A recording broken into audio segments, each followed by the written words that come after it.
Çdo njëri prej nesh dhe çdo njëra gjatë jetës përballet me vështirësi të shumta.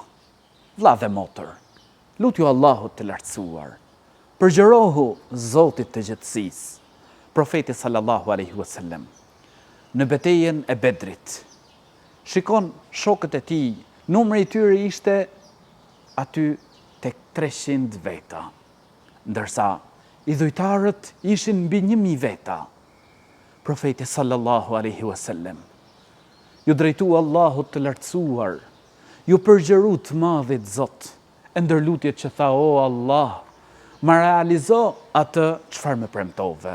O Allah, nëse shkatrohet ky grup, pra për besimtarët, ti nuk do të adhurohesh më kur në tokë. Allahu i lartësuar thot në Kur'an: idh tastaghithuna rabbakum fastajaba lakum. Ju kërkuat ndihmë prej Zotit tuaj, e ai ju përgjigj.